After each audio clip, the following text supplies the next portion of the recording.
جب بھی کوئی سائل کسی سے مانگتا ہے تو دو طریقے ہوتے ہیں. کچھ سائل ایسے ہوتے ہیں جو کوئی بات نہیں کرتے، سیدھا آگے ہاتھ پھیلا دیتے. ایک تو سائل یہ ہے.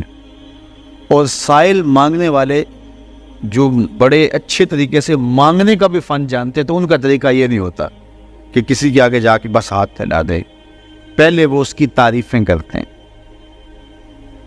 پھر جو ہے وہ اس کی رحم دلی کا ذکر کرتے ہیں، پھر اس کے مال و اسباب جو اس کو دیے گئے ہیں ان کے قصیدے پڑھتے ہیں، پھر اپنی وفاداری کا اظہار کرتے ہیں، پھر جھولی پھیلاتے ہیں. تو یہ دوسرا اور مہذب طریقہ ہے.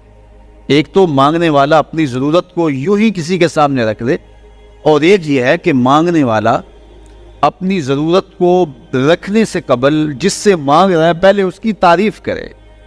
اب بندے اللہ سے ہدایت مانگنے کے لیے کھڑے ہوئے، پہلے تو وضو کیا، صاف ستھرے ہوئے، کانوں پہ ہاتھ لگائے، اس کے بعد ہاتھ باندھ کے ادب سے کھڑے ہو گئے، اور اب مانگنے لگیا تو کیا بولے؟ الحمدللہ رب العالمین. وہ آتے ہیں نا مانگنے والے دروازے پہ تو کہتے ہیں دوبارہ وسدہ روے، فلاں ہو فلاں ہو، وہ تعریفیں کرنے لگ جاتے ہیں. تو یہ مرحلہ ہوتا ہے. ابھی اس نے سوال لب پہ نہیں لایا ہوتا تو گھر والا پہلے بچے کو کہتا ہے جا اتنے پیسے اس کو دے گیا. میاں وہ تو آپ کی تعریفیں کر رہا ہے، مانگ تھوڑا رہا ہے. وہ سمجھتا ہے جو تعریفیں کرنا شروع ہو گیا یہ مانگنے کے لیے تو کر رہا ہے. اللہ اکبر. تو جب بندہ الحمدللہ کہتا ہے رحمتیں اسی وقت برسنا شروع ہو جاتی. الرحمن الرحیم.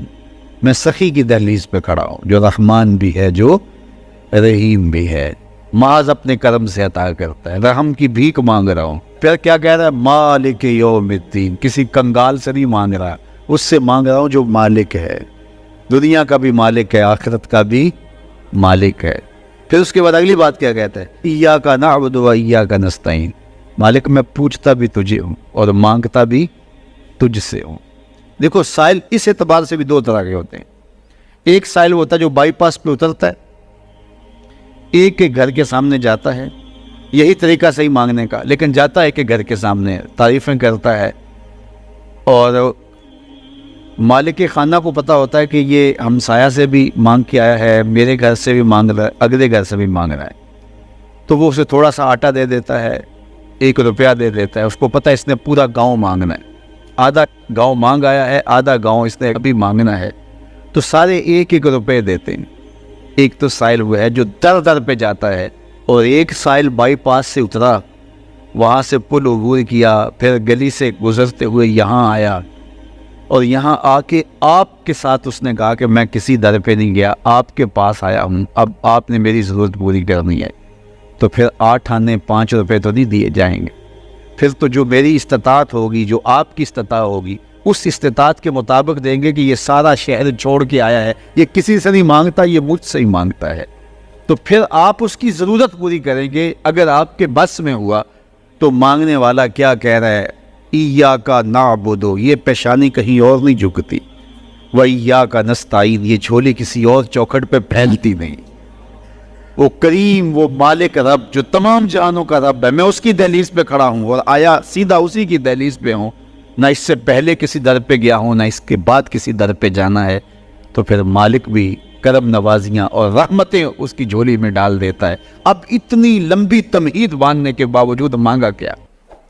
ذرا غور کیجئے. یہ وہ ہے جو ہم ہر روز ہر نماز کی ہر رکعت میں مانگتے ہیں، اور مانگنے کا طریقہ کتنا خوبصورت ہے. اور مانگنے والے یوں ہی مانگا کرتے ہیں. پہلے جس سے مانگنا اس کی تعریفیں کرتے ہیں. آپ نے مانگنے والوں کو دیکھا جو سلیقے سے مانگتے ہیں، تیرے بچے وسدے رہیں، تیری جد آباد رہے، تیرا خاندان آباد رہے. وہ مانگتے ہیں اس طرح، پہلے تعریفیں کرتے ہیں، پھر کہتے ہیں تیری فیکٹریاں چلتی رہیں، تیرے جو ہے تیری جائیداد بڑھتی رہے. تو وہ اس کے خزانوں کا ذکر کرتے ہیں، اور پھر کہتے ہیں کہ یہ فقیر نہ مانا تیری چوکھٹ پہ آیا ہے، اس کی ضرورتیں تو پوری کر دے. اب بندہ بھی اللہ کے حضور جب حاضر ہوتا ہے تو مانگنے کا سلیقہ کیا ہے؟ سب سے پہلے کہتا ہے الحمدللہ رب العالمین. میں کسی کنگال کی چوکھٹ پہ نہیں آیا، تمام جہانوں کے پالن ہار کی چوکھٹ پہ آیا.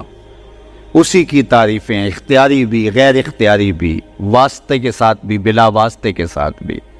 اسی کی خوبی ہیں، سارے اسی کے کمال ہیں، بس سارے اسی کے ہیں. پھر اس کے بعد کہتے ہیں الرحمن الرحیم، وہ رحمان بھی ہے وہ رحیم بھی ہے. پھر اس کے بعد کہتا ہے مالک یوم الدین، وہ دنیا کا ہی مالک نہیں، آخرت کا بھی مالک ہے، یوم حساب کا بھی مالک ہے. پھر اس کے بعد اپنی وفاداری جتلاتے ہوئے کہتا ہے ایاک نعبد و ایاک نستعین، مالک سارا جہاں بس رہا ہے، میں نے کسی سے نہیں مانگا، میں نے جھولی تیری چوکھٹ پہ پھیلائی ہے، میری پیشانی تیرے حضور جھکتی ہے، یہ پیشانی کسی اور کے حضور کبھی نہیں جھکی نہ جھکے گی. یہ سب عرض کرنے کے بعد پھر مانگتا کیا؟ اہدنا الصراط المستقیم، مالک مجھے سیدھی راہ پہ چلا دے. مسجد نبوی کا صحن تھا اور ایک شخص کونے میں بیٹھ کے دعا مانگ رہا ہے. ذرا اس کے دعا کے لفظ سنیے. اللہم انی اسألک بانک انت اللہ، اے اللہ میں تجھ سے اس لیے مانگتا ہوں کہ تو میرا اللہ جو ہے. ذرا غور کیجئے، میرے والد گرامی فرماتے تھے اگر بیٹا باپ سے کہے کہ ابا جی میں آپ سے اس لیے مانگ رہا ہوں کہ آپ میرے ابو جو ہیں، تو باپ کو اپنا وجود بیچ کے بھی دینا پڑا تو اس کی ڈیمانڈ پوری کرے گا. تو اس نے لفظ ہی ایسا کہہ دیا کہ ابو میں آپ سے اس لیے مانگ رہا ہوں کہ آپ میرے ابو جو ہیں، تو میں نے آپ سے ہی مانگنا ہے.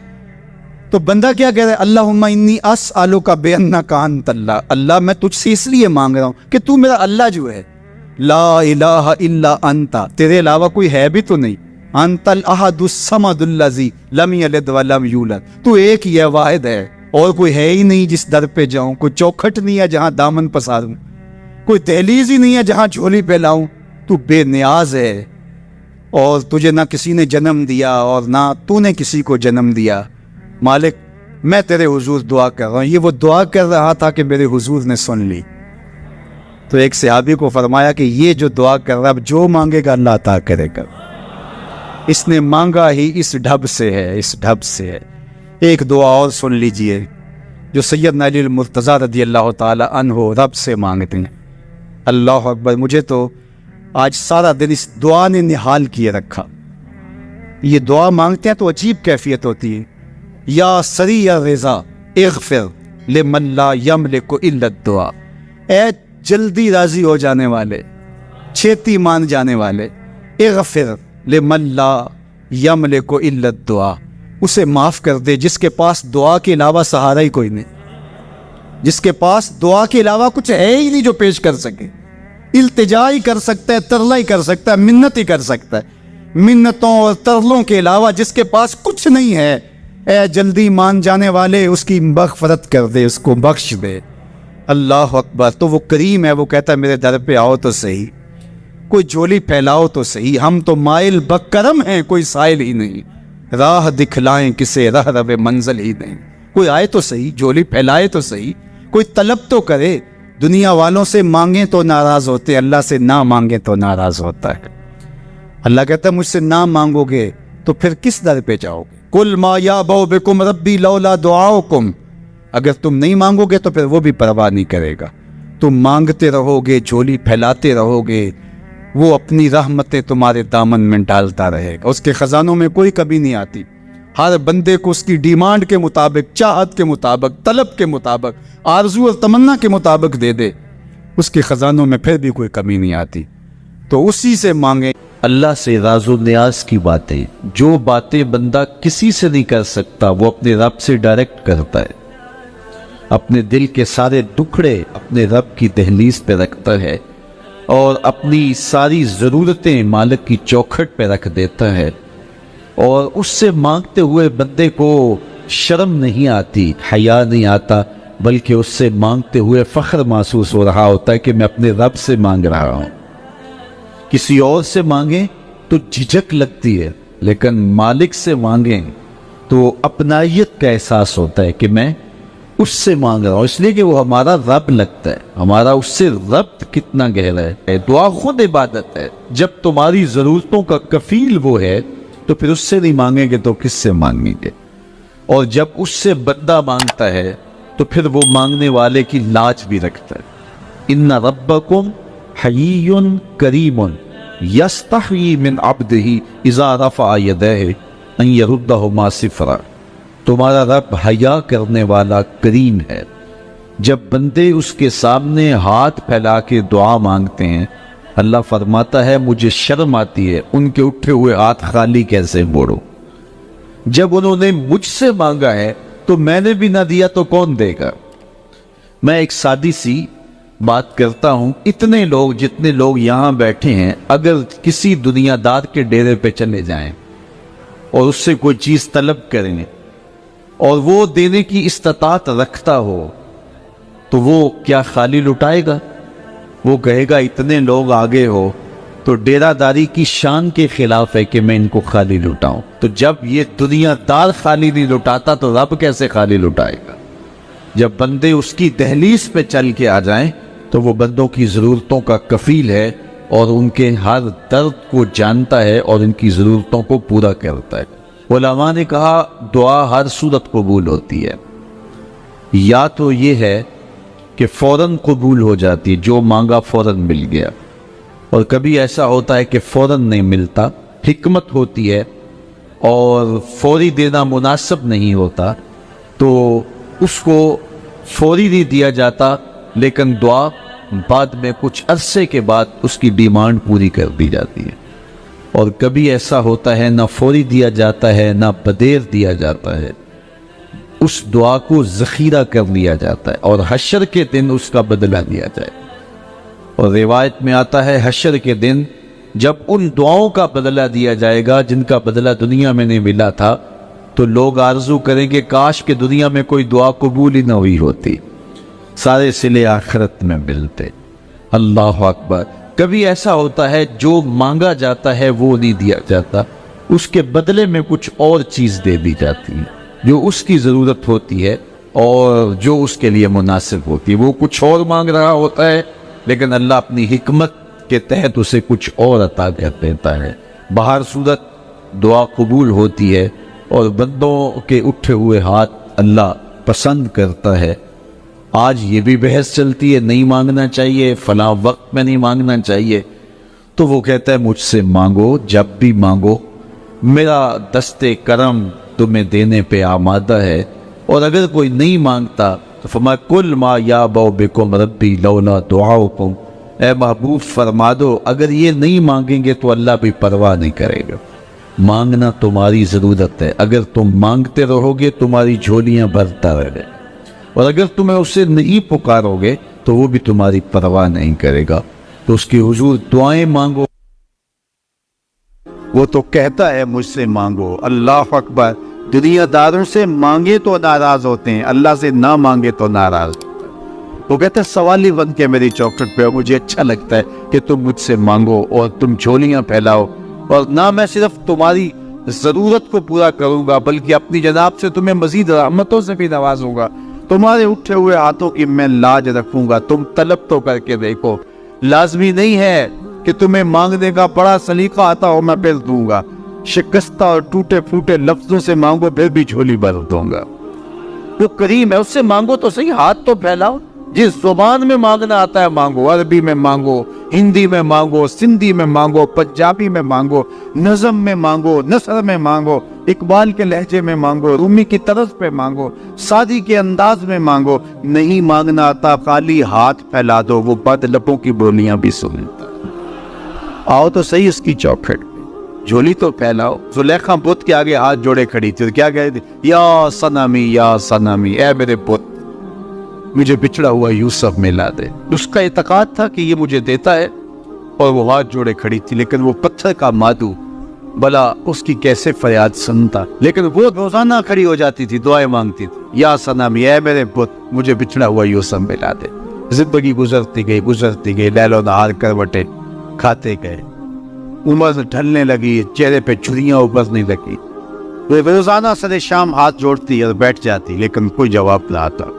ایک دن رات کا پچھلا پہر تھا، یا صنمی کا وظیفہ چل رہا تھا، نیند کا جھٹکا آیا، زباں پل کھا کے کہا یا سمادی۔ آواز آئی جبریل جا یوسف کے گھوڑے کا رخ موڑ دے، بچھڑی ہوئی کو یوسف ملا دے۔ مالک اس نے تجھے تو نہیں پکارا، یہ تو بت کو پکار رہی ہے۔ وہ تو زباں بل کھا گئی اور یا صنمی کے بجائے یا سمادی کے لفظ آگے کہا جانتا ہوں، لیکن اتنا عرصہ ہوا بت کو پکارتے ہوئے اس نے کوئی جواب نہیں دیا۔ آج اس کے لبوں پہ میرا نام تو آیا ہے، جیسے بھی آیا ہے۔ اگر میں نے بھی نہ دیا، میرے اور بت میں فرق کیا ہوا؟ جا پچھڑی کو یوسف ملا دے، کوئی مانگے تو صحیح۔ کوئی ہاتھ تو پھیلائے. ہم تو مائل بکرم ہیں, کوئی سائل ہی نہیں. ہم تو مائل بکرم ہیں, کوئی سائل ہی نہیں. راہ دکھلائیں کسے, راہ رب منزل ہی نہیں. جلوائے طول تو موجود ہے, کوئی موسیٰ ہی نہیں. کوئی ہاتھ تو پھیلائے, کوئی چھولی تو پھیلائے, کوئی مانگے تو صحیح. دنیا والوں سے مانگے تو ناراض ہوتے ہیں, اللہ سے نہ مانگے تو ناراض ہوتے ہیں. دنیا والوں سے مانگنا ہو تو وقت دیکھنا پڑتا ہے. اب تو صاحب سو رہے ہوں گے, اب تو ناشتے کا وقت ہے, اب تو دفتر کی مصروفیت کا وقت ہے, فراغت کے لمحے ہوں گے تو بات کریں گے. تو کسی دنیا دار سے بات کرنا ہوتا ہے تو وقت دیکھنا پڑتا ہے. لیکن رب سے جب مرضی بات کرو, در رحمت کھلا ہوا پاؤ گے. لا تاخذہ سنۃ ولا نوم, نیند کیا اسے اونگ بھی نہیں آتی. جب بھی مانگو گے دستے کرم کشادہ پاؤ گے. جب بندے اس کے سامنے ہاتھ پھیلا کے مانگتے ہیں, اللہ فرماتا ہے مجھے شرم آتی ہے, ان کے اٹھے ہوئے ہاتھ خالی کیسے موڑ دوں. تو ہم بھی اللہ کے حضور دعائیں کرتے ہیں. اگر کسی کو وہاں جانا نصیب ہو تو وہ تو قبولیت کے بہترین لمحے ہیں, اور اگر نصیب نہیں بھی ہوتا تو 9 ذی الحج کو ہم یہی کھڑے ہو کے کہتے ہیں مالک وہاں تو آ نہیں سکے, یہاں تو کھڑے ہیں, میرے مالک تو کرم فرما دے اور ہمارے صغائر کبائر سارے معاف فرما دے. تو 9 ذی الحج کا روزہ بھی رکھا جائے اور اللہ کے حضور دعائیں بھی مانگی جائیں. آپ جہاں بھی ہوں گے قبولیت ہوگی, اور اللہ قبولیت کو مزید 4 چاند لگانے کے لیے کسی دن اپنی چوکھٹ پہ بلا بھی لے گا. وہ کیا کسی نے کہا تھا کہ کام آخر جذبہ بے اختیار آ ہی گیا, کام آخر جذبہ بے اختیار آ ہی گیا, دل کچھ اس صورت سے تڑپا ان کو پیار آ ہی گیا. تو ایک دن اللہ ہمیں اس سعادت کے لیے اپنی چوکھٹ پہ بھی بلائے گا. اللہ آپ سب کو بار بار حج بیت اللہ کی سعادت. آج کے زمانے میں یہ بھی کہا جاتا ہے کہ ہم نہیں مانتے, تو اگر کوئی شخص نہیں مانگتا تو اللہ کو اس کی پرواہ بھی نہیں, یہ ضرورت ہماری ہے. فرمایا کل ما یعبأ بکم ربی لولا دعاؤکم, اے محبوب فرما دو تم نہیں پکارو گے تو اسے بھی پرواہ نہیں ہے. ضرورت تمہاری ہے, مانگنا تم نے ہے. تو جب تم نہیں مانگو گے متکبر ہوتے ہو, اس سے مانگنے سے بھی تمہیں حیا آتی ہے, تو پھر وہ بھی پرواہ نہیں کرے گا. لیکن اگر تم مانگتے رہو گے تو وہ تمہاری جھولیاں بھرتا رہے گا, اور اس سے جب بھی مانگو اس کا در رحمت کھلا ہوا پاؤ گے.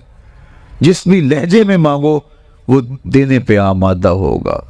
دنیا والوں سے مانگنا ہوتا ہے تو دیکھنا پڑتا ہے کہ کس وقت مانگیں, موڈ کس وقت درست ہوگا. لیکن اللہ سے جب بھی مانگیں, صبح کو مانگیں, شام کو مانگیں, دوپہر کو مانگیں, پچھلے پہر دامن پھیلا کے بیٹھ جائیں. پھر دنیا داروں سے مانگنا ہو تو ان کی زبان میں مانگنا پڑتا ہے. اللہ سے اردو میں مانگیں, عربی میں مانگیں, ہندی میں مانگیں, سندھی میں مانگیں, نظم میں مانگیں, نثر میں مانگیں, اقبال کے لہجے میں مانگیں, سعدی کے انداز میں مانگیں, رومی کی طرز پہ مانگیں. نہیں مانگنا آتا خالی ہاتھ پھیلا دیں, وہ بند لبوں کی بولیاں بھی سنتا ہے. مانگے تو صحیح, دستے طلب تو دراز کریں, وہ کریم ہے. جب اس کے سامنے بندے ہاتھ پھیلا کے دعا مانگتے ہیں وہ خالی نہیں موڑتا. ان ربکم حیی کریم یستحیی من عبدہ اذا رفع یدیہ الیہ ان یردہما صفرا. تمہارا رب حیا کرنے والا, زندہ, سخی اور کریم ہے. کہا بندے جب اس کے سامنے ہاتھ پھیلا کے دعا مانگتے ہیں تو مجھے شرم آتی ہے, میں خالی ہاتھ کیسے موڑ دوں. جب انہوں نے مانگا ہی مجھ سے تو میں نے بھی نہ دیا تو پھر کس در پہ جائیں گے. میں آپ سے کہتا ہوں جتنے لوگ آپ بیٹھے ہوئے ہیں, اتنے لوگ اٹھ کے کسی دنیا دار کے ڈیرے پہ چلے جائیں اور اس سے ایسی چیز مانگے جس کو دینا اس کے بس میں ہو, تو مجھے بتائیے وہ آپ کو خالی موڑ دے گا؟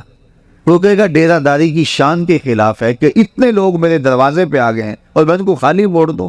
جب کسی دنیا دار کے در پہ اتنے لوگ جمع ہو کے چلے جائیں تو وہ بھی حیا کرتا ہے کہ اتنے لوگوں کو کیسے خالی موڑوں, میں ایک ڈیرہ دار شخص ہوں, کیا کہیں گے. اسے حیا آتی ہے اتنے لوگوں کو خالی موڑتے ہوئے. تو رب کی دہلیز پہ ہاتھ پھیلا کے جب مانگیں گے تو رب خالی موڑ دے گا. کہا وہ اسے حیا یستحیی من عبدہ اذا رفع یدیہ الیہ ان یردہما صفرا. جب تم ہاتھ پھیلا کے اس سے مانگتے ہو, اللہ فرماتا ہے مجھے شرم آتی ہے, مجھے حیا آتی ہے کہ تمہارے اٹھے ہوئے ہاتھوں کو خالی موڑ دوں. اس لیے کہ اگر میں بھی نہ دیا تو کس در پہ جاؤ گے, کس چوکھٹ پہ جاؤ گے. تو اس سے تو مانگو. اپنے لیے بھی مانگو، اپنوں کے لیے بھی مانگو، بیگانوں کے لیے بھی مانگو، شام سپیرے دوپہر مانگو، مانگ لیا ہے پھر مانگو۔ دنیا داروں سے ایک دفعہ مانگ لیا جائے تو پھر دوسری مرتبہ مانگتے ہوئے ہم وقفہ ڈالتے ہیں، یار یہ ادھار بھی مانگا ہو تو کہتے ہیں یار اب کچھ سال کے بعد کہیں گے، وہ کہیں گے روز ہی یہ مانگ لیتا ہے، اس کی ضرورتیں پوری نہیں ہوتی۔ لیکن اللہ سے مانگا، ابھی کھڑے تھے اہدنا الصراط المستقیم، اللہ سیدھی راہوں پہ گامزن رکھنا، یہ مانگ رہے تھے ہاتھ باندھ کے۔ پھر تشہد میں بیٹھے تو پھر مانگنے بیٹھ کے ربنا اغفر لی ولوالدی وللمؤمنین یوم یقوم الحساب، مجھے بھی بخش دے، میرے ماں باپ کی بھی مغفرت کر دے، قیامت تک آنے والے اہل ایمان کی مغفرت کر دے۔ سلام پھیرا تو پھر ہاتھ پھیلا کے بیٹھ کے ربنا آتنا فی الدنیا حسنۃ وفی الآخرۃ حسنۃ، بار بار مانگے، 100 بار مانگے، وہ کبھی نہیں کہتا اس کا در رحمت کھلا ہوا پاؤ گے۔ ہمارے صوفیہ فرماتے ہیں جب کوئی شخص ایک مرتبہ اللہ کہتا ہے، اللہ اس کی طرف نظر رحمت سے دیکھتا، اس کی گناہ جل کے راکھ ہو جاتا، اس کے ذکر کی لذت، اس کے ذکر کی چاشن سے اپنے من کی آبادی کا ساواں کیجیے۔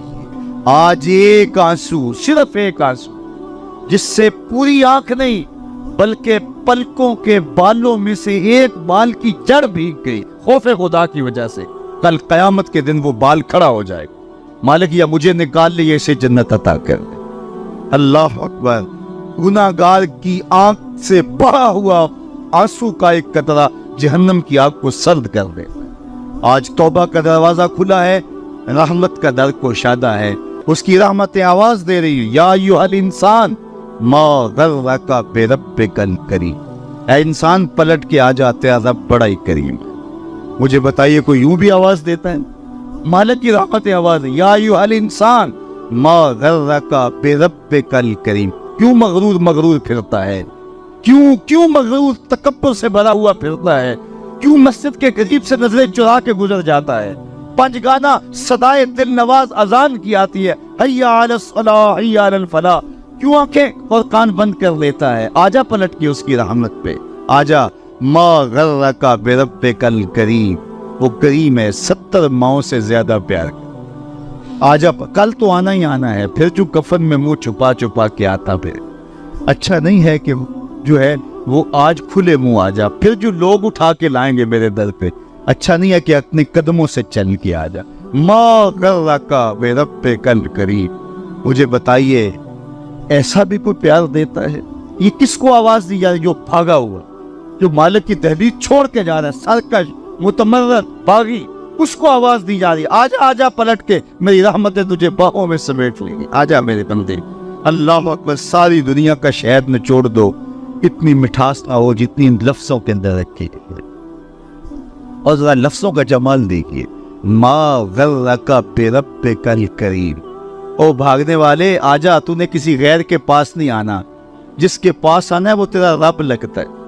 اللہ اکبر، پھر کہا الکریم، رب بھی کریم، پھر آگے فرمایا الذی خلقک کا، وہ رب جس نے تجھے پیدا کیا۔ دیکھ تیرا اس کا رشتہ کتنا گوڑا ہے، وہ تیرا خالق لگتا ہے۔ ماں بندے بچے سے کتنا پیار کرتی ہے، اللہ اکبر، اس کے پیار کو کسی ترازو پہ تولا جا سکتا ہے؟ کہتے ہیں سمندر کی پاتال تک تو شاید کوئی پہنچ گیا ہو، لیکن ماں کے پیار کا کنارہ آج تک کسی کو نہیں ملا۔ ماں جب بولتی ہے تو اس کے لہجے میں جبریل بولتا ہے، ماں جب مسکراتی ہے تو لگتا ہے جنت کی ساری کلیاں کے لٹی۔ اللہ نے اس کے سینے کے اندر درد، محبت کا وہ جہاں آباد کر دیا ہے۔ ماں تو پھر ماں ہی ہوتی ہے۔ ایک شاعر ہوا تابش، اس نے ماں کے پیار کا کیا نقشہ کھینچا، مدت ہوئی میری ماں نہیں سوئی تابش، میں نے ایک بار کہا تھا مجھے ڈر لگتا ہے، ایک بار میں نے کہا تھا امی مجھے رات کو ڈر لگتا ہے، میری ماں آج تک اسی خیال میں رہتی ہے میرے لال کو کہیں ڈر نہ لگے۔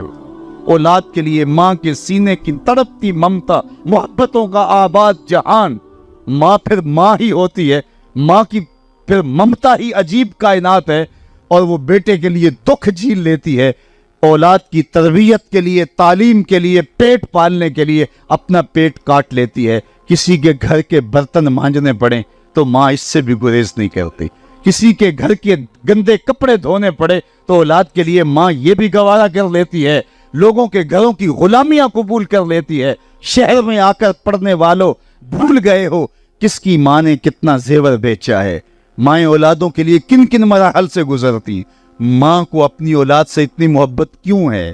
تو آپ سب کا ایک جواب ہوگا، اور وہ یہ کہ ماں نے اولاد کو جنم دیا۔ میرے بس ایک جملے کو سن لے اور اس پہ تقریر اور گفتگو ختم بھی کر دوں تو میرا آنا با مقصد ہوا۔ ماں اتنا پیار اولاد سے اس لیے کرتی ہے کہ ماں نے اولاد کو جنم دیا ہے۔ یار جس نے جنم دیا ہے وہ اتنا پیار کرتی ہے۔ سبيل الدموع سبيل مريح كان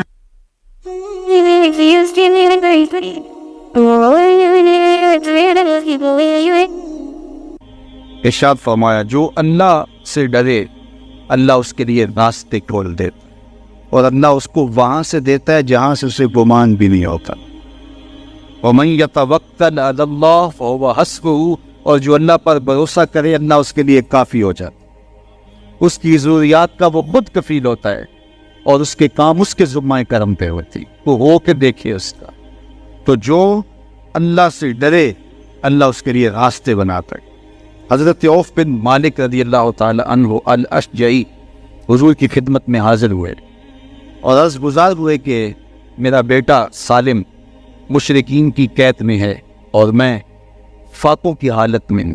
تو فرمایا آل محمد کے پاس ایک سیر جو ہیں، بس اس کے علاوہ ہمارے پاس بھی کھانے کے لیے دنیاوی اسباب نہیں ہیں۔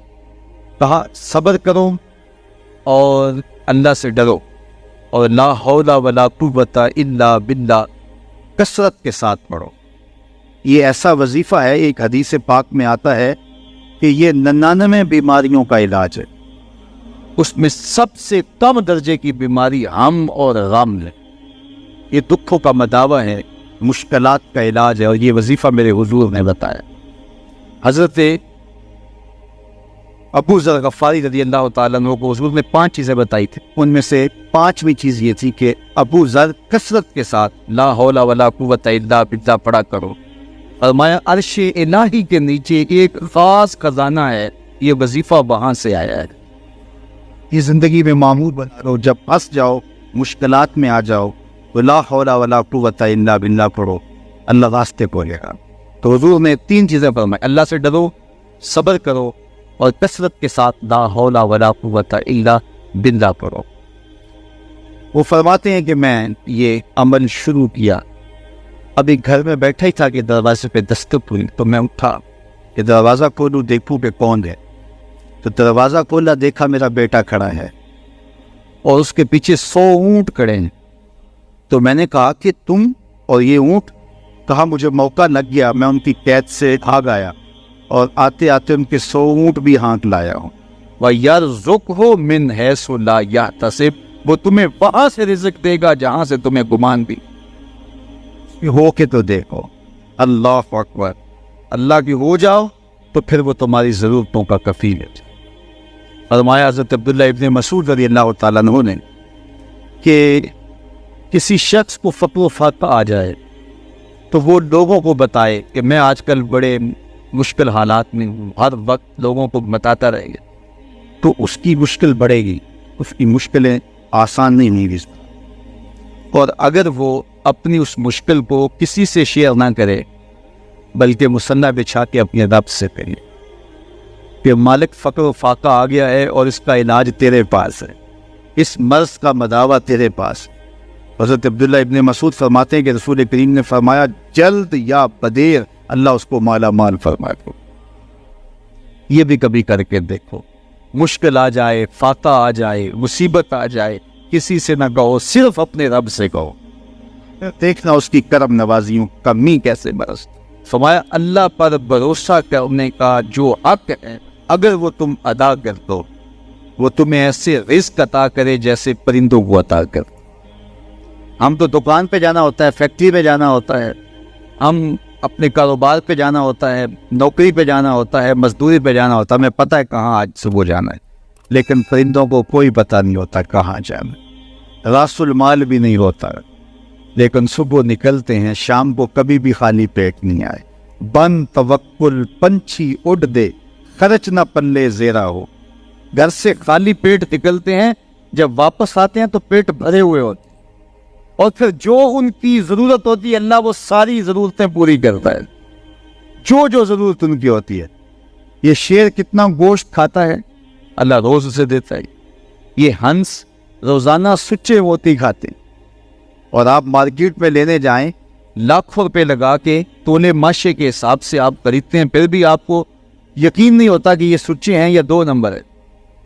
اور ہنس دنیا پہ کروڑوں جانور پائے جاتے ہیں، روز کھاتے ہیں، صبح بھی، شام بھی، دوپہر بھی، پیٹ بھر کے کھاتے ہیں، اللہ روز انہیں عطا کرے۔ کہا اس پہ بھروسہ تو کر کے دیکھو، وہ تمہاری ضرورتوں کا کفیل ہوگا۔ اس پہ بھروسہ کرو گے وہ تمہیں وہاں سے دے گا جہاں تجھے گمان بھی نہیں۔